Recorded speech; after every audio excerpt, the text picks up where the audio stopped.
ਸਤਿ ਸ਼੍ਰੀ ਅਕਾਲ। ਤੁਸੀਂ ਜੁੜੇ ਹੋਏ ਹੋ ਪੰਜਾਬੀ ਰੇਡੀਓ USA ਦੇ ਨਾਲ ਤੇ ਮੈਂ ਹਾਂ ਪ੍ਰਵੀਨ ਸ਼ਰਮਾ ਲੈ ਕੇ ਹਾਜ਼ਰ ਹਾਂ ਪ੍ਰੋਗਰਾਮ ਖਬਰ ਤੇ ਨਜ਼ਰ।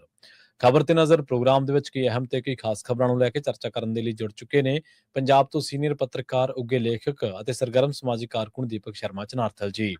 ਸ਼ਰਮਾ ਜੀ, ਸਤਿ ਸ਼੍ਰੀ ਅਕਾਲ। ਸਵਾਗਤ ਹੈ ਜੀ ਪੰਜਾਬੀ ਰੇਡੀਓ USA ਤੇ। ਸਤਿ ਸ਼੍ਰੀ ਅਕਾਲ ਪ੍ਰਵੀਨ ਜੀ, ਸਾਰੇ ਦਰਸ਼ਕਾਂ ਨੂੰ ਸਰੋਤਿਆਂ ਨੂੰ ਪਿਆਰ ਭਰੀ ਸਤਿ ਸ਼੍ਰੀ ਅਕਾਲ। ਸਤਿ ਸ਼੍ਰੀ ਅਕਾਲ ਜੀ। ਪ੍ਰੋਗਰਾਮ ਦੇ ਵਿੱਚ ਅੱਗੇ ਵਧਣ ਤੋਂ ਪਹਿਲਾਂ ਧੰਨਵਾਦ ਕਰਦੇ ਚਲੀਏ ਸਪਾਂਸਰਸ ਦਾ, ਜਿਹੜੇ ਜ਼ਰੀਆ ਬਣਦੇ ਨੇ ਇਹਨਾਂ ਪ੍ਰੋਗਰਾਮਾਂ ਨੂੰ ਤੁਹਾਡੇ ਤੱਕ ਪਹੁੰਚਾਉਣ ਦੇ ਲਈ। ਖਾਲਸਾ ਇੰਸ਼ੋਰੈਂਸ ਏਜੰਸੀ ਵਾਲੇ, ਜਿਨ੍ਹਾਂ ਤੋਂ ਤੁਸੀਂ ਹਰ ਤਰੀਕੇ ਦੀ ਇੰਸ਼ੋਰੈਂਸ ਲੈ ਸਕਦੇ ਹੋ।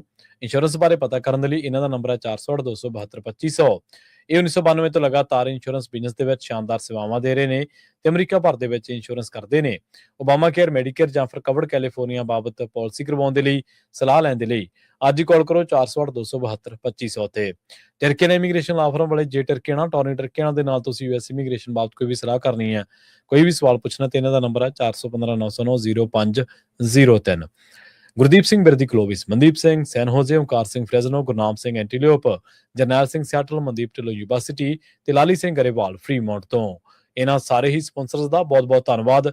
ਤੇ ਜੇਕਰ ਤੁਸੀਂ ਵੀ ਪੰਜਾਬੀ ਰੇਡੀਓ USA ਦੇ ਇਹਨਾਂ ਪ੍ਰੋਗਰਾਮਾਂ ਨੂੰ ਸਪਾਂਸਰ ਕਰਨਾ ਚਾਹੁੰਦੇ ਹੋ ਤਾਂ ਸਟੂਡੀਓ ਦਾ ਨੰਬਰ ਹੈ 408-272-5200। ਅੱਜ ਦਾ ਇਹ ਖਬਰ ਤੇ ਨਜ਼ਰ ਪ੍ਰੋਗਰਾਮ ਸਾਲ 2026 ਦੀ 29 ਅਪ੍ਰੈਲ ਦਾ ਪ੍ਰੋਗਰਾਮ ਹੈ ਤੇ ਦਿਨ ਅੱਜ ਬੁੱਧਵਾਰ ਹੈ। ਖਬਰਾਂ ਦੇ ਵਾਲੇ ਤੇ ਸ਼ੁਰੂਆਤ ਕਰੀਏ ਆਪਾਂ ਸ਼ਰਮਾ ਜੀ ਇਸ ਟਾਈਮ ਦੀ ਸਿਆਸਤ ਦੇ ਨਾਲ ਜੁੜੀ ਵੱਡੀ ਖਬਰ ਤੋਂ। ਬੰਗਾਲ ਦੇ ਵਿੱਚ ਚੋਣਾਂ ਹੋ ਰਹੀਆਂ ਨੇ, ਲੋਕਾਂ ਦੀਆਂ ਨਜ਼ਰਾਂ ਉੱਥੇ ਟਿਕੀਆਂ ਹੋਈਆਂ ਨੇ। ਚੋਣਾਂ ਤਾਂ ਹੋਰ ਥਾਵਾਂ ਤੇ ਵੀ ਹੋ ਰਹੀਆਂ ਨੇ, ਪਰ ਬੰਗਾਲ ਇੱਕ ਅਜਿਹੀ ਸਟੇਟ ਹੈ ਜਿੱਥੇ ਸਭ ਦੀਆਂ ਨਜ਼ਰਾਂ ਲੱਗੀਆਂ ਹੋਈਆਂ ਨੇ। ਐਗਜ਼ਿਟ ਪੋਲ ਜਿਹੜੇ ਆ ਰਹੇ ਨੇ ਉਹ ਬੰਗਾਲ ਦੇ ਵਿੱਚ ਭਾਜਪਾ ਦੀ ਸਰਕਾਰ ਬਣਾ ਰਹੇ ਨੇ ਜੀ। ਬਿਲਕੁਲ ਪ੍ਰਵੀਨ ਜੀ, ਕੱਲ ਦੂਜੇ ਗੇੜ ਦੀਆਂ ਵੋਟਾਂ ਸੀ ਪੱਛਮੀ ਬੰਗਾਲ ਦੇ ਵਿੱਚ ਤੇ ਕੁੱਲ ਮਿਲਾ ਕੇ 92% ਦੀ ਲਗਭਗ ਪੋਲਿੰਗ ਓਵਰਆਲ ਪੱਛਮੀ ਬੰਗਾਲ 'ਚ ਦੇਖਣ ਨੂੰ ਮਿਲੀ। ਪਹਿਲੀ ਗੇੜ ਦੂਜਾ ਗੇੜ ਜੇ ਮਿਲਾਈਏ ਹੋ ਸਕਦਾ ਇਹ 'ਚ ਮਾੜਾ ਮੋਟਾ ਵਾਧਾ ਵੀ ਅੱਜ ਆ ਜਾਵੇ ਕੁਛ ਹੋਰ। ਪਰ ਇਹਨਾਂ 5 ਸੂਬਿਆਂ ਦੀ ਚੋਣਾਂ ਚੋਂ ਪੱਛਮੀ ਬੰਗਾਲ, ਤਾਮਿਲਨਾਡੂ, ਕੇਰਲਾ, ਅਸਾਮ, ਪੁੰਡੂਚੇਰੀ ਇਹਨਾਂ 'ਚ ਵੋਟਾਂ ਪਈਆਂ ਤੇ ਨਤੀਜੇ ਸਾਰਿਆਂ ਦੇ ਇਕੱਠੇ 4 ਮਈ ਨੂੰ ਆਉਣੇ ਨੇ। ਠੀਕ ਹੈ ਜੀ। ਕੋਈ ਦੋ ਰਾਏ ਨਹੀਂ ਕਿ ਜਿਹੜੀ ਪੱਛਮੀ ਬੰਗਾਲ ਦੇ ਐਗਜ਼ਿਟ ਪੋਲ ਆ ਰਹੇ ਨੇ ਉਹ ਪੂਰੀ ਤਰ੍ਹਾਂ BJP ਦੀ ਸਰਕਾਰ ਬਣਾ ਰਹੇ ਨੇ। ਔਰ ਇਸ ਚੋਣ ਨਤੀਜਿਆਂ ਨੂੰ ਬਾਕੀ ਸੂਬੇ ਜਾਂ ਬਾਕੀ ਸੂਬਿਆਂ ਦੀਆਂ ਰਾਜਨੀਤਿਕ ਧਿਰਾਂ ਜਾਂ ਵੋਟਰ ਭਾਰਤ ਦੇ ਲੋਕ ਬੜੀ ਗੰਭੀਰਤਾ ਨਾਲ ਤੱਕ ਰਹੇ ਨੇ, ਕਿਉਂਕਿ ਉਹ ਇਸ ਦੇ ਵਿੱਚੋਂ ਇਹ ਵੀ ਦੇਖ ਰਹੇ ਨੇ ਕਿ ਕੇਂਦਰ ਦਾ ਦਬਦਬਾ ਜਾਂ ਭਾਜਪਾ ਦਾ ਦਬਦਬਾ ਕਿਸ ਤਰਫ ਵੱਧ ਰਿਹਾ ਜਾਂ ਸੂਬਿਆਂ ਦੇ ਉੱਤੇ ਕੰਟਰੋਲ ਕਰਨ ਦਾ ਤਰੀਕਾਕਾਰ ਕਿਹੜਾ ਵੱਧ ਗਿਆ। ਇਹਦੇ ਵਿੱਚੋਂ ਉਹਨਾਂ ਨੇ ਇਕੱਲਾ 2 ਪਾਰਟੀਆਂ ਮਮਤਾ ਬੈਨਰਜੀ ਤੇ BJP ਦੀ ਜਿਹੜਾ ਮੁਕਾਬਲਾ ਉਹੀ ਨਹੀਂ ਦੇਖਣਾ ਜੀ, ਉਹਨਾਂ ਨੇ SIR ਦਾ ਅਸਰ ਕੀ ਜਾਣਾ ਇਹ ਵੀ ਦੇਖਣਾ। ਸੋ ਅਹਿਮ ਤੌਰ ਦੇ ਉੱਤੇ 24 ਲੱਖ ਦੇ ਕਰੀਬ ਤਾਂ ਵੋਟ ਕੱਟੀ ਹੋ ਗਈ। ਹੁਣ ਜੇ BJP ਨੂੰ ਪੁੱਛੋਗੇ ਤਾਂ ਉਹ ਕਹਿਣਗੇ ਵੀ ਕਿ ਤਾਂ ਉਹ ਵੋਟਰ ਸੀ ਜਿਹੜੇ ਬਾਹਰੀ ਸੀ ਜੀ, ਜਾਲੀ ਸੀ ਜੀ, ਉਹ ਕੱਟੇ ਨੇ। ਸਹੀ ਹੈ। ਤੇ ਜੇ ਤ੍ਰਿਣਮੂਲ ਵਾਲਿਆਂ ਨੂੰ ਪੁੱਛੋਗੇ ਉਹ ਕਹਿਣਗੇ ਜੀ ਧੱਕਾ ਹੋ ਗਿਆ, ਹੈ ਨਾ। ਸੋ ਇਸ ਤਰੀਕੇ ਕਾਰਨ ਨਾਲ ਇਹ 2 ਧਿਰਾਂ ਦਾ ਉਹਦੇ ਵਿੱਚ SIR ਦਾ ਰੋਲ ਵੀ ਬਹੁਤ ਅਹਿਮ ਰਹਿਣ ਵਾਲਾ।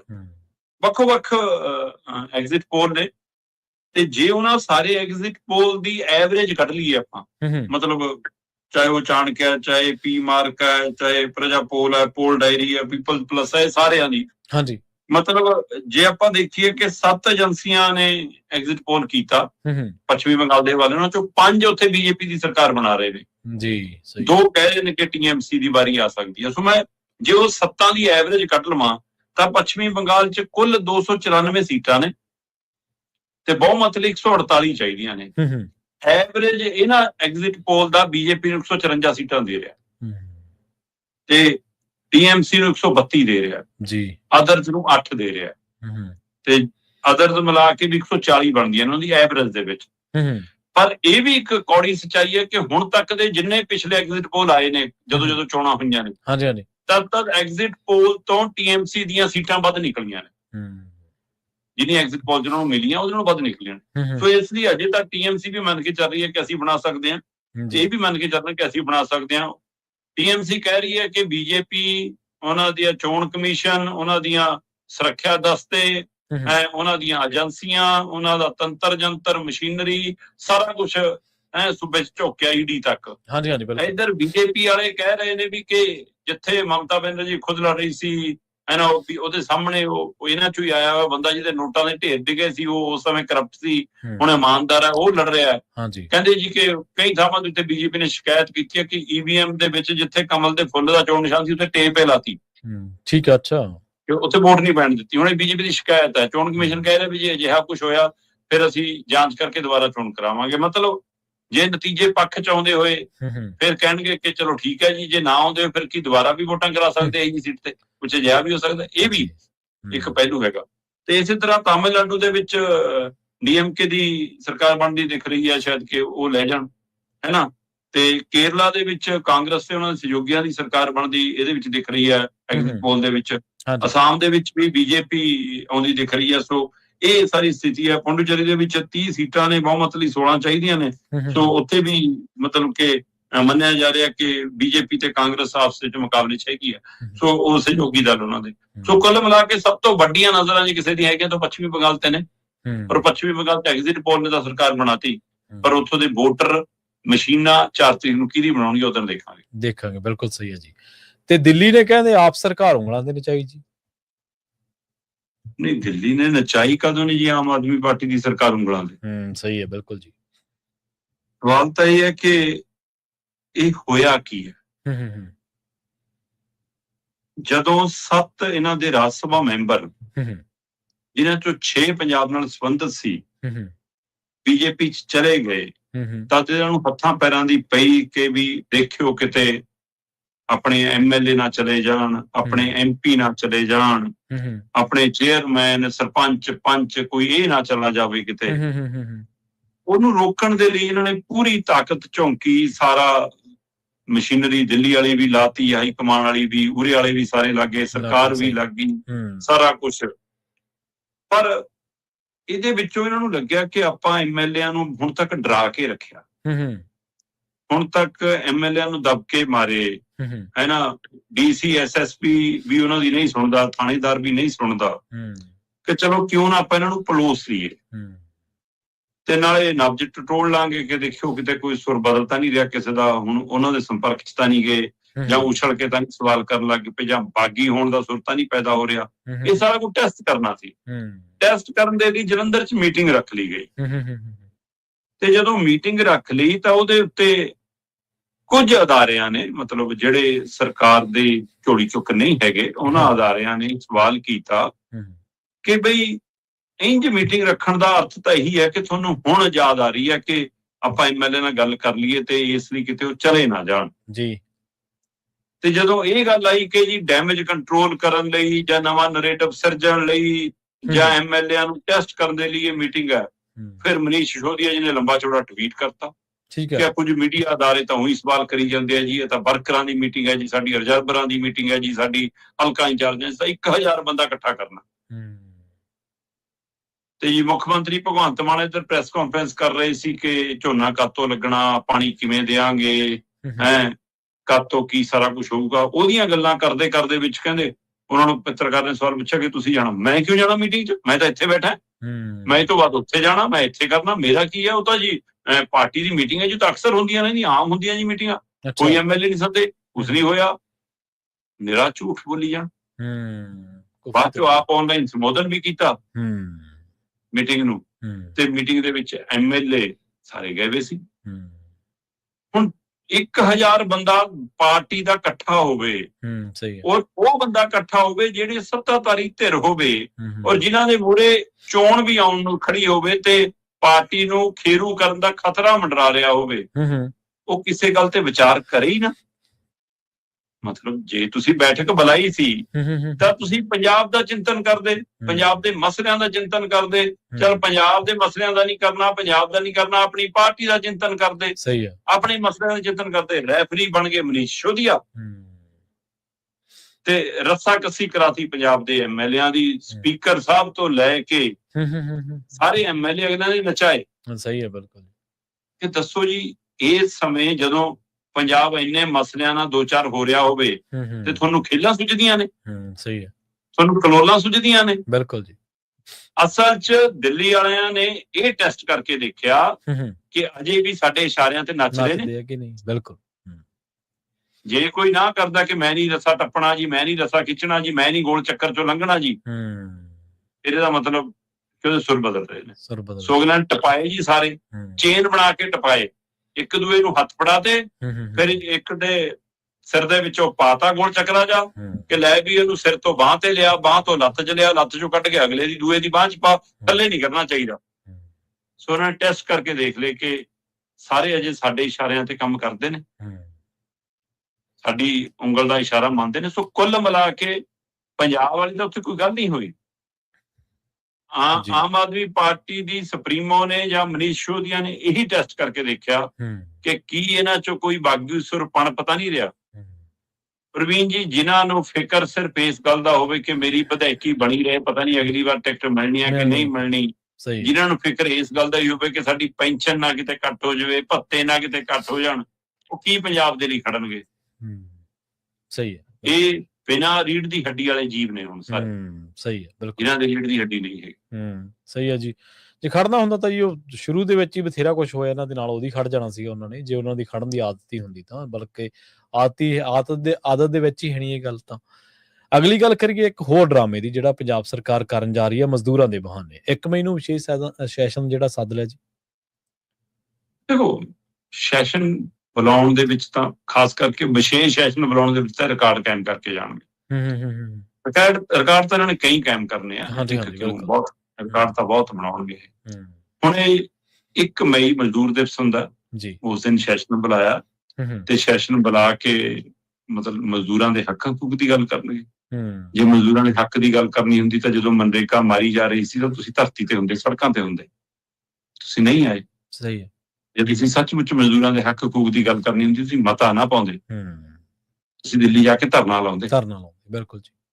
ਨਹੀਂ, ਤੁਸੀਂ ਕੋਈ ਮਤਾ ਜਾਂ ਪਾਇਆ ਕਿ ਲਓ ਜੀ ਅਸੀਂ ਕਾਗਜ਼ੀ ਪੱਤਰੀ ਕਰੈਕਟ ਹੋ ਜਾਈਏ ਕਿ ਅਸੀਂ ਤਾਂ ਜੀ ਮਤਾ ਲਿਆ। ਤੁਸੀਂ ਮਤੇ ਦੀ ਕੀ ਵੈਲਿਊ ਹੈ ਜਨਾਬ?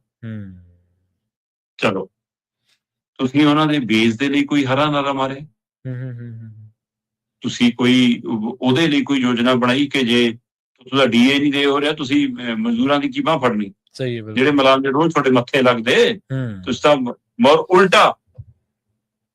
ਦਰਜਨਾਂ ਮਜ਼ਦੂਰ ਯੂਨੀਅਨਾਂ ਅਜਿਹੀਆਂ ਨੇ ਜਿਨ੍ਹਾਂ ਨੂੰ ਦਰਜਨਾਂ ਵਾਰ ਸਮਾਂ ਦਿੱਤਾ ਮੁੱਖ ਮੰਤਰੀ ਤੇ ਇਹਨਾਂ ਦੇ ਮੰਤਰੀਆਂ ਨੇ, ਪਰ ਚੰਡੀਗੜ੍ਹ ਬੁਲਾ ਕੇ ਉਹਨਾਂ ਨੂੰ ਮਿਲੇ ਨਹੀਂ ਗਏ।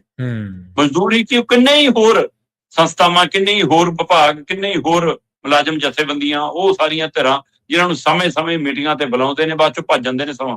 ਬਈ ਜੇ ਜਿਹਨੇ ਮੀਟਿੰਗ ਰੱਖੀ ਹੈ, ਜੇ ਉਹਦੇ ਕੋਲ ਟਾਈਮ ਨਹੀਂ ਤਾਂ ਉਦੋਂ ਅਗਲਾ ਅਧਿਕਾਰੀ ਹੁੰਦਾ, ਕੋਈ ਅਗਲਾ ਚੇਅਰਮੈਨ ਹੁੰਦਾ, ਕੋਈ ਐਮਐਲਏ ਹੁੰਦਾ, ਕੋਈ ਮੰਤਰੀ ਹੁੰਦਾ, ਕੋਈ ਤਾਂ ਮੀਟਿੰਗ ਲਵੇ।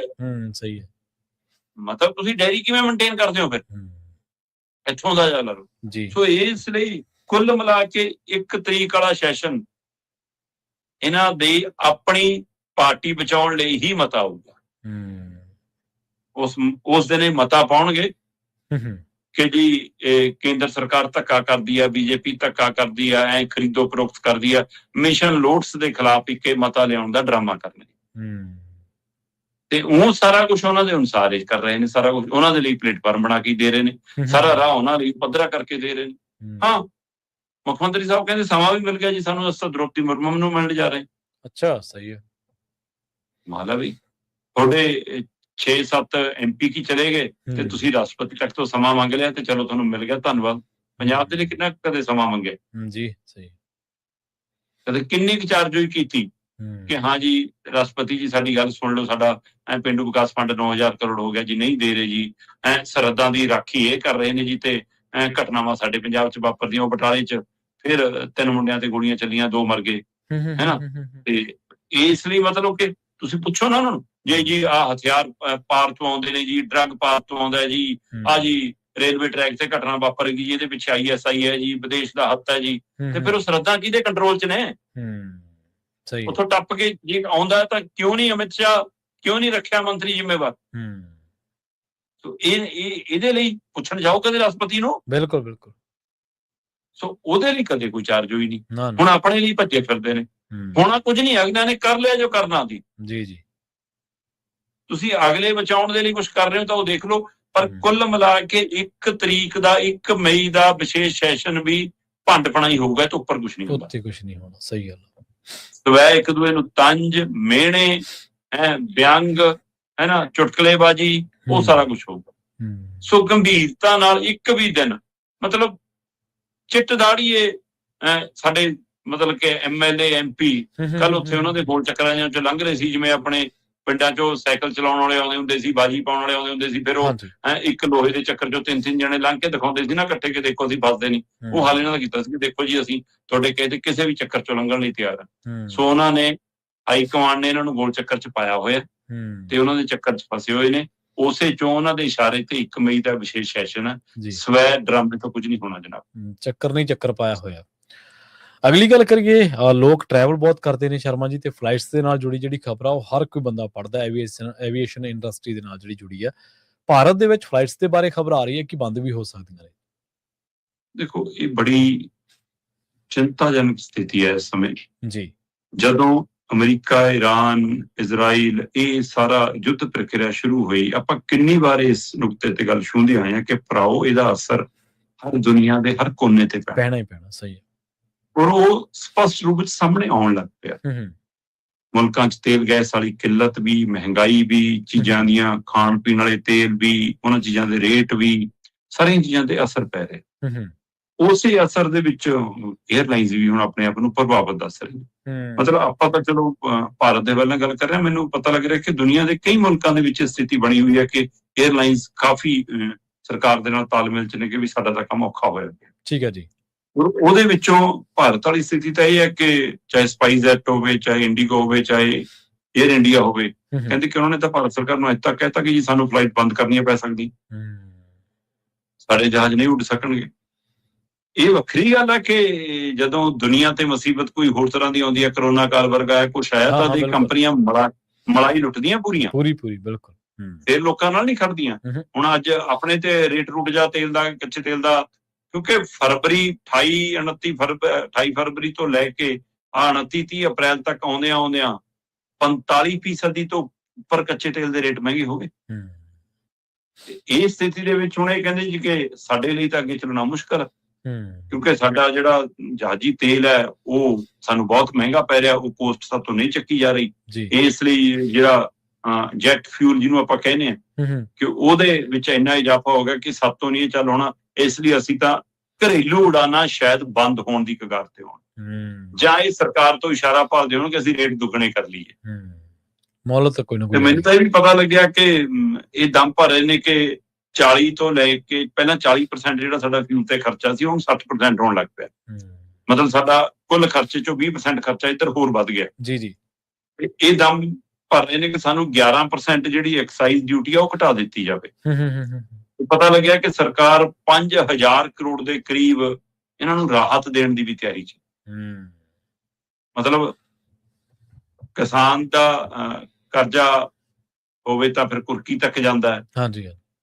ਛੋਟੇ ਦੁਕਾਨਦਾਰ ਮਜ਼ਦੂਰ ਦੀ ਤਾਂ ਤੁਸੀਂ ਬੇਜ਼ਮੀਨਾਂ ਤਾਂ ਬਾਂਹ ਕੀ ਫੜਨੀ ਹੈ ਨਾ, ਤੇ ਫੜ ਆ ਜਾਣ ਤਾਂ ਉਹਦੇ ਲਈ ਭਰਪਾਈ ਲਈ ਪੈਸਾ ਨਹੀਂ, ਇੱਕ ਦੂਜੇ ਨਾਲ ਲੜੀ ਜਾਓ, ਡਰਾਮਾ ਕਰੀ ਜਾਓ ਸੂਬੇ ਤੇ ਕੇਂਦਰ ਮਿਲ ਕੇ।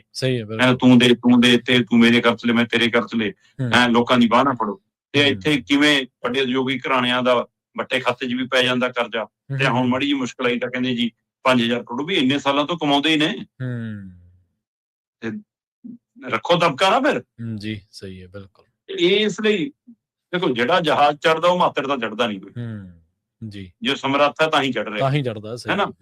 ਤੇ ਪਰ ਆਮ ਲੋਕਾਂ ਦੇ ਲਈ ਜਿਹੜਾ ਤੇਲ ਗੈਸ ਲੈਣਾ ਵੀ ਮੁਸ਼ਕਲ ਹੋਇਆ ਪਿਆ, ਜਿਹਦੇ ਨਾਲ ਉਹਦਾ ਚੁੱਲ੍ਹਾ ਮੰਗਣਾ, ਉਹਦੇ ਉੱਤੇ ਤੁਹਾਡੀ ਕੋਈ ਨਜ਼ਰਸਾਨੀ। ਹੁਣ ਇਹਨੂੰ ਲੈ ਕੇ ਜੀ ਕਿ ਜਾਂ ਤਾਂ 11% ਐਕਸਾਈਜ਼ ਡਿਊਟੀ ਘਟਾ ਦੂਗੀ ਕਿ ਸਰਕਾਰ ਜੀ, ਜਾਂ ਕਹਿੰਦੇ ਜੀ 5000 ਕਰੋੜ ਦਾ ਰਾਹਤ ਪੈਕੇਜ ਦੇ ਦੂਗੀ ਜੀ, ਜਾਂ ਉਹਨਾਂ ਨੂੰ ਰੇਟ ਵਧਾਉਣ ਦੀ ਇਜਾਜ਼ਤ ਦੇ ਦੂਗੀ। ਸਾਰਾ ਕੁਝ ਉਹਨਾਂ ਲਈ ਹੋਊਗਾ ਨਾ।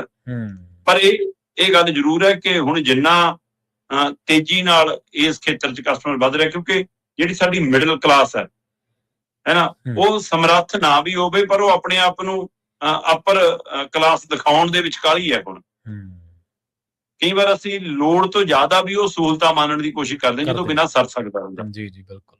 ਸੋ ਇਸ ਨੇ ਫਿਰ ਇਹਨਾਂ ਕਾਰਪੋਰੇਟ ਘਰਾਣਿਆਂ ਨੂੰ ਸਮਝ ਪਾਤੀ ਕਿ ਇਹਨਾਂ ਲੋਕਾਂ ਦੇ ਜੇਬ ਚੋਂ ਪੈਸਾ ਕਢਾਉਣਾ ਕਿਵੇਂ ਹੈ। ਸੋ ਇਹ ਉਹ ਸਾਰੀ ਪ੍ਰਕਿਰਿਆ ਬਿਲਕੁਲ ਇਹ ਅਸਰ ਕੁੱਲ ਮਿਲਾ ਕੇ ਜੰਗ ਦਾ ਹੀ ਹੈ। ਪੂਰੇ ਜੰਗ ਦਾ ਅਸਰ ਤਾਂ ਅਜੇ ਉਹ ਦਿਨ ਨੇ ਜਦੋਂ ਅਸੀਂ ਕਹਿ ਰਹੇ ਹਾਂ ਕਿ ਜੀ ਕੁਝ ਗੱਲਬਾਤ ਤੁਰ ਪਈ, ਅਜੇ ਸੀਜ਼ਫਾਇਰ ਆ, ਕੁਛ ਹੈ। ਜਦੋਂ ਪੂਰੀ ਤਰ੍ਹਾਂ ਖਤਮ ਹੋ ਗਈ ਉਹ ਤੋਂ ਬਾਅਦ ਅਜੇ ਅਸਲੀ ਅਸਰ ਸਾਹਮਣੇ ਆਉਣਗੇ। ਬਿਲਕੁਲ।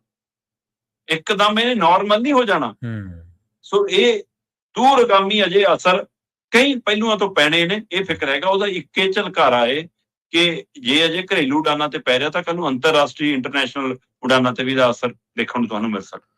ਬਿਲਕੁਲ ਜੀ, ਦੇਖੋ ਇਹ ਗੱਲ ਤੇ ਇਹੀ ਨਿਬੜਦੀ ਇੱਥੇ ਆ ਕੇ ਵੀ ਜਿਹੜਾ ਮਾੜਾ ਸਰਕਾਰ ਉਹਦੀ ਬਾਂਹ ਮਰੋੜ ਦਿੰਦੀ ਹੈ, ਤਗੜਾ ਉਹ ਸਰਕਾਰ ਦੀ ਬਾਂਹ ਮਰੋੜ ਦਿੰਦਾ। ਤਕੜੇ ਦਾ ਤਰੀਕਾ ਨਾ ਬਾਂਹ ਮਰੋੜਨ ਦਾ ਕਿ ਮੈਨੂੰ ਤਾਂ ਜੀ ਕੁਝ ਹੋ ਨਹੀਂ ਰਿਹਾ, ਬਚ ਨਹੀਂ ਰਿਹਾ। ਪਰ ਤੁਸੀਂ ਦੱਸਿਆ ਹੀ ਹੈ, ਜਦੋਂ ਤੁਹਾਨੂੰ ਯਾਦ ਹੋਣਾ ਜਦੋਂ ਪਹਿਲਗਾਮ ਦੇ ਵਿੱਚ ਹਮਲਾ ਹੋਇਆ ਸੀਗਾ ਉਦੋਂ ਕਿੰਨੇ ਰੇਟ ਚੜ ਗਏ ਸੀਗੇ, ਤੇ ਪਿੱਛੇ ਜੇ ਇਹਨਾਂ ਨੇ ਫੇਰ ਰੇਟ ਚੜਾ ਕੇ ਇੱਕ ਕੋਈ ਸੰਕਟ ਆਇਆ ਸੀਗਾ ਤੇ ਉਦੋਂ ਰੇਟ ਚੜਾ ਕੇ ਲੋਕਾਂ ਦੇ ਜਿਹੜੇ ਚੰਮ ਸੀਗੇ ਉਹ ਲਾਏ ਸੀਗੇ। ਤੇ ਜਵਾਬਦੇਹੀ ਇਹਨਾਂ ਕੋਰੋਨਾ ਦੇ ਟਾਈਮ ਬਹੁਤ ਲੁੱਟਣ ਚਾਹੀਏ। ਜਵਾਬਦੇਹੀ ਇਹਨਾਂ ਦੀ ਹੈ ਨਹੀਂ। ਤੁਸੀਂ ਲੇਟ ਹੋ ਜਾਓ, ਤੁਹਾਡੀ ਟਿਕਟ ਖਤਮ, ਤੁਸੀਂ ਆਪਦੇ ਕੋਈ ਹੋਰ ਬੰਦੋਬਸਤ ਕਰੋ ਤਾਂ ਕਰੋ। ਜੇ ਇਹ ਲੇਟ ਹੋ ਜਾਣ ਤਾਂ ਉਦੋਂ ਪਾਣੀ ਦਾ ਗਲਾਸ ਵੀ ਨਹੀਂ ਦੇਣਾ ਮੁਸਾਫਰਾਂ ਨੂੰ ਜੀ। ਤੇ ਜਾਂਦਿਆਂ ਦੀ ਗੱਲ ਕਰਕੇ ਆਪਾਂ ਯੂਰੀਆ ਦੇ ਸੰਕਟ ਦੀ, ਕਹਿੰਦੇ ਯੂਰੀਆ ਦਾ ਸੰਕਟ ਬਹੁਤ ਵੱਡਾ ਹੋ ਗਿਆ, ਭਾਰਤ ਤੇ ਰੂਸ ਮਿਲ ਕੇ ਫੈਕਟਰੀ ਲਾਉਣ ਜਾ ਰਹੇ ਨੇ ਜੀ। ਪ੍ਰਵੀਨ ਜੀ, ਸੰਕਟ ਦਾ ਅੰਦਾਜ਼ਾ ਤੁਸੀਂ ਇਸੇ ਗੱਲ ਤੋਂ ਲਾ ਸਕਦੇ ਹੋ ਕਿ ਆਪਾਂ ਇੱਕ ਦਿਨ ਗੱਲ ਕਰਕੇ ਹਟੇ ਹਾਂ ਪੰਜਾਬ ਦੇ ਹਵਾਲੇ ਨਾਲ ਇਹ ਕਿ ਪੰਜਾਬ ਨੂੰ 16 ਲੱਖ ਮੀਟ੍ਰਿਕ ਟਨ ਦੀ ਲੋੜ ਹੈ ਤੇ ਸਾਡੇ ਕੋਲ ਤਾਂ 5 ਲੱਖ ਮੀਟ੍ਰਿਕ ਟਨ ਵੀ ਨਹੀਂ ਹੈਗਾ। ਹਾਂਜੀ ਹਾਂਜੀ ਬਿਲਕੁਲ 4.80 ਲੱਖ ਮੀਟ੍ਰਿਕ ਟਨ ਹੀ ਸਾਡੇ ਕੋਲ ਯੂਰੀਆ ਇਹ ਪੰਜਾਬ ਦੇ ਹਵਾਲੇ ਨਾਲ। ਤਾਂ ਭਾਰਤ ਦੀ ਸਥਿਤੀ ਕੀ ਹੋਊਗੀ, ਦੁਨੀਆ ਦੀ ਸਥਿਤੀ ਕੀ ਹੋਊਗੀ, ਉਹਦਾ ਅੰਦਾਜ਼ਾ ਲਾ ਲਓ ਜੀ। ਔਰ ਇਸ ਸਮੇਂ ਜਿਵੇਂ ਅਸੀਂ ਭਾਰਤ 'ਚ ਜੇ ਮੈਂ ਗੱਲ ਕਰਾਂ ਤਾਂ ਲਗਭਗ 70% ਤੋਂ ਵੱਧ ਯੂਰੀਆ ਜਾਂ ਅਜਿਹੀਆਂ ਖਾਦਾਂ ਦੇ ਲਈ ਅਸੀਂ ਮਿਡਲ ਈਸਟ ਤੇ ਨਿਰਭਰ ਹਾਂ ਜੀ। ਤੇ ਹੋਏ ਇਹ ਸਾਰਾ ਕੁਝ ਪ੍ਰਭਾਵਿਤ ਹੋ ਹੀ ਰਿਹਾ ਹੁਣ ਸਾਡੇ ਸਭ ਦੇ ਸਾਹਮਣੇ ਕਿ ਅਸੀਂ ਕਿਸ ਸਥਿਤੀ 'ਚ ਫਸੇ ਹਾਂ। ਮਤਲਬ 400 ਲੱਖ ਮੀਟ੍ਰਿਕ ਟਨ ਸਾਡੀ ਖਪਤ ਹੈ ਜੀ ਭਾਰਤ ਦੀ। ਜੇ ਮੈਂ ਭਾਰਤ ਦੀ ਗੱਲ ਕਰਾਂ ਤੇ ਸਾਡੇ ਕੋਲ ਜਿੰਨਾ ਵੀ ਉਪਲਬਧ ਹੁੰਦਾ ਹਰ ਤਰੀਕਿਆਂ ਨਾਲੋਂ 300 ਲੱਖ ਮੀਟ੍ਰਿਕ ਟਨ ਤੱਕ ਹੀ ਜਾਂਦਾ। ਠੀਕ ਹੈ, ਤਾਂ 100 ਲੱਖ ਮੀਟ੍ਰਿਕ ਟਨ ਦੀ ਤਾਂ ਵੈਸੇ ਕਮੀ ਹੈ ਤੇ ਹੁਣ ਜੋ ਕੁਝ ਪ੍ਰਭਾਵਿਤ ਹੋ ਰਿਹਾ ਉਹਦੇ ਕਾਰਨ ਤਾਂ ਅਸੀਂ ਵੱਡੀ ਦਿੱਕਤ 'ਚ ਹਾਂ। ਸੋ ਅਜਿਹੀ ਸਥਿਤੀ ਦੇ ਵਿੱਚ ਹੁਣ ਇਹਦੇ ਨਾਲ ਨਜਿੱਠਣ ਦੇ ਲਈ ਕਹਿੰਦੇ ਜੀ ਰੂਸ ਨਾਲ ਤਾਲਮੇਲ ਬਿਠਾਇਆ। ਦੇਖੋ ਭਾਰਤ 4-5 ਮੁਲਕ ਅਜਿਹੇ ਨੇ ਜਿੱਥੋਂ ਸਾਡੇ ਕੋਲ ਚਾਹੇ ਯੂਰੀਆ ਚਾਹੇ DAP ਹੈ ਉਹ ਸਾਰਾ ਕੁਝ ਆਉਂਦਾ। ਉਹਦੇ ਵਿੱਚ ਰੂਸ ਹੈ, ਚੀਨ ਹੈ ਨਾ, ਤੇ ਉਹਦੇ ਵਿੱਚ ਸਾਊਦੀ ਅਰਬ ਹੈ, ਓਮਾਨ ਹੈ। ਇਹ 4-5 ਮੁਲਕ ਨੇ ਜਿਨ੍ਹਾਂ ਤੋਂ ਇਹ ਚੀਜ਼ਾਂ ਆਉਂਦੀਆਂ ਨੇ ਤੇ ਹੁਣ ਇਹ ਕਾਫੀ ਪ੍ਰਭਾਵਿਤ ਹੈ। ਹੁਣ ਰੂਸ ਨਾਲ ਮਿਲ ਕੇ ਇੱਕ ਹੋਰ ਕੰਪਨੀ ਲਾਉਣ ਦੀ ਤਿਆਰੀ ਹੈ ਤਾਂ ਕਿ ਇਹਦੇ ਲਈ 20 ਲੱਖ ਟਨ ਦੀ ਕਪੈਸਿਟੀ ਹੋਏਗੀ ਉਹਦੀ। ਜੇ ਇਹ ਲੱਗ ਜਾਂਦੀ ਹੈ ਤਾਂ 20 ਲੱਖ ਟਨ ਦੀ 20,000 ਕਰੋੜ ਦੀ ਇਨਵੈਸਟਮੈਂਟ ਹੈ। ਉਹ ਚੋਂ 10,000 ਕਰੋੜ ਭਾਰਤੀ ਕੰਪਨੀਆਂ ਕਰਨਗੀਆਂ, 10,000 ਕਰੋੜ ਉੱਥੋਂ ਦੀਆਂ ਕੰਪਨੀਆਂ ਕਰਨਗੀਆਂ। ਸੋ ਇਸ ਤਰੀਕੇ ਕਾਰਨ ਨਾਲ ਮਤਲਬ ਕਿ ਇਹਦੇ ਤੇ ਕੰਮ ਕੀਤਾ ਜਾ ਰਿਹਾ। NFL ਦੇ ਵਿੱਚ ਹੈ ਤੇ ਸਾਡੀਆਂ ਹੋਰ ਜਿਹੜੀਆਂ 2 ਕੰਪਨੀਆਂ ਹੋਰ ਨੇ ਏਦਾਂ ਯੂਰੀਆ ਦੇ ਫਰਟੀਲਾਈਜ਼ਰ ਵਾਲੀਆਂ 3 ਸਾਡੀਆਂ ਕੰਪਨੀਆਂ ਤੇ ਇੱਕ ਉਹਨਾਂ ਦੀ ਕੰਪਨੀ, ਇਹ ਮਿਲ ਕੇ 20,000 ਕਰੋੜ ਦਾ ਪ੍ਰੋਜੈਕਟ ਤੇ 20 ਲੱਖ ਟਨ ਦੀ ਇਹਦੇ ਚੋਂ ਪੈਦਾਵਾਰ ਨਿਕਲਣੀ ਹੈ। ਪਰ ਇਹ ਜੇ ਅੱਜ ਇਹਦੇ ਤੇ ਸਹਿਮਤੀ ਬਣੀ ਹੈ ਔਰ ਹੁਣੇ ਜੇ ਕੰਮ ਸ਼ੁਰੂ ਹੋ ਜਾਂਦਾ ਤੇਜ਼ੀ ਨਾਲ ਤਾਂ ਵੀ ਇਹ 2 ਸਾਲ ਬਾਅਦ ਉਪਲਬਧ ਹੋਣਾ। ਅੱਛਾ, ਫਿਲਹਾਲ ਸਥਿਤੀ ਤਾਂ ਇਸ ਵਾਰ ਹੀ ਮੁਸ਼ਕਲ ਬਣੀ ਹੋਈ ਹੈ ਸਾਡੇ ਲਈ ਜੀ। ਸਹੀ। ਸੋ ਇਸ ਲਈ ਇਹਦੇ ਉੱਤੇ ਵੀ ਮੈਨੂੰ ਲੱਗਦਾ ਕਿ ਹੁਣ ਸਾਰੀ ਦੁਨੀਆ ਇਸ ਜੰਗ ਦੇ ਵਿੱਚੋਂ ਫਿਕਰ 'ਚ ਹੈ ਤੇ ਉਹਦੇ ਲਈ ਬੈਕਡੋਰ ਕਾਫੀ ਤੇਜ਼ੀ ਨਾਲ ਗੱਲ ਚੱਲ ਰਹੀ ਹੈ। ਕੁੱਲ ਮਿਲਾ ਕੇ ਕਿਸੇ ਤਰੀਕੇ ਨਾਲ ਉਹ ਸਮੁੰਦਰੀ ਜਲ ਮਾਰਗ ਖਿਲਾਉਣ ਦੀ ਕਵਾਇਦ ਹੈ ਤੇ ਹੁਣ ਦੇਖਣ ਵਾਲੀ ਗੱਲ ਹੈ ਕਿ ਗੱਲ ਜਾਏਗੀ ਕਿੱਧਰ ਨੂੰ, ਕਿਉਂਕਿ ਅਜੇ ਵੀ ਤਣਾਅ ਬਣਿਆ ਹੋਇਆ। ਉਹ ਨਵੀਂ ਤਜਵੀਜ਼ ਵੀ ਕਬੂਲ ਨਹੀਂ ਕੀਤੀ ਟਰੰਪ ਨੇ, ਹੈ ਨਾ, ਤੇ ਹੁਣ ਨਵੇਂ ਸਿਰੇ ਤੋਂ ਗੱਲ ਕਿਵੇਂ ਅੱਗੇ ਵਧੇਗੀ ਦੇਖਣ ਵਾਲੀ ਗੱਲ ਹੈ। ਸੋ ਕਾਫੀ ਸਥਿਤੀ ਤਣਾਅ ਵਾਲੀ ਹੈ ਜਿਹਦਾ ਅਸਰ ਅਸੀਂ ਹਰ ਖੇਤਰ ਤੇ ਦੇਖਣ ਲੱਗੇ। ਦੁਨੀਆ ਭਰ ਦੀ ਖੇਤੀ ਤੇ ਅਸਰ ਤੁਹਾਨੂੰ ਝਲਕ ਮਿਲੇਗਾ ਤੇ ਭਾਰਤ ਵੀ ਇਸ ਨਾਲ ਪ੍ਰਭਾਵਿਤ ਹੁੰਦਾ ਦਿਖ ਰਿਹਾ ਸਾਨੂੰ ਜੀ। ਬਿਲਕੁਲ ਬਿਲਕੁਲ। ਤੇ ਸ਼ਰਮਾ ਜੀ ਇਹਨਾਂ ਖਾਸ ਖਬਰਾਂ ਤੇ ਖਾਸ ਜਾਣਕਾਰੀਆਂ ਦੇ ਲਈ ਤੁਹਾਡਾ ਬਹੁਤ ਧੰਨਵਾਦ ਜੀ। ਸਤਿ ਸ੍ਰੀ ਅਕਾਲ ਜੀ। ਪ੍ਰੋਗਰਾਮ ਖਬਰ ਤੇ ਨਜ਼ਰ ਦੇ ਵਿੱਚ ਆਪਣੇ ਨਾਲ ਜੁੜੇ ਸਨ ਸੀਨੀਅਰ ਪੱਤਰਕਾਰ ਦੀਪਕ ਸ਼ਰਮਾ ਚਨਾਰਥਲ ਜੀ, ਜਿਨ੍ਹਾਂ ਦੇ ਨਾਲ ਆਪਾਂ ਐਗਜ਼ਿਟ ਪੋਲਾਂ ਤੋਂ ਲੈ ਕੇ ਤੇ ਯੂਰੀਆ ਦੇ ਸੰਕਟ ਤੱਕ ਜਿਹੜੀ ਗੱਲਬਾਤ ਆ ਉਹ ਕੀਤੀ ਆ। ਅਸੀਂ ਉਮੀਦ ਕਰਦੇ ਹਾਂ ਕਿ ਪ੍ਰੋਗਰਾਮ ਤੁਹਾਨੂੰ ਪਸੰਦ ਆਇਆ ਹੋਵੇਗਾ। ਇਸ ਪ੍ਰੋਗਰਾਮ ਦੇ ਵਿੱਚ ਜਿਹੜੀਆਂ ਅਹਿਮ ਖਬਰਾਂ ਨੇ, ਖਾਸ ਖਬਰਾਂ ਨੇ, ਉਹ ਪੰਜਾਬੀ USA ਦੀ ਟੈਕਨੀਕਲ ਟੀਮ, ਪੰਜਾਬੀ USA ਦੇ Facebook page, YouTube channel, Punjabi TV USA ਦਾ ਫੇਸਬੁੱਕ ਪੇਜ ਤੇ YouTube ਚੈਨਲ ਤੇ ਅਪਲੋਡ ਕਰਦੀ ਹੈ ਕਲਿੱਪਸ ਦੇ ਰੂਪ ਦੇ ਵਿੱਚ। ਤੁਸੀਂ ਉੱਥੇ ਜਾ ਕੇ ਵੀ ਇਹਨਾਂ ਖਬਰਾਂ ਨੂੰ ਸੁਣ ਸਕਦੇ ਹੋ। ਤੁਹਾਡਾ ਸਾਰਿਆਂ ਦਾ ਬਹੁਤ ਧੰਨਵਾਦ। ਸਤਿ ਸ੍ਰੀ ਅਕਾਲ। ਇਸੇ ਤਰ੍ਹਾਂ ਜੁੜੇ ਰਹੋ ਪੰਜਾਬੀ ਰੇਡੀਓ USA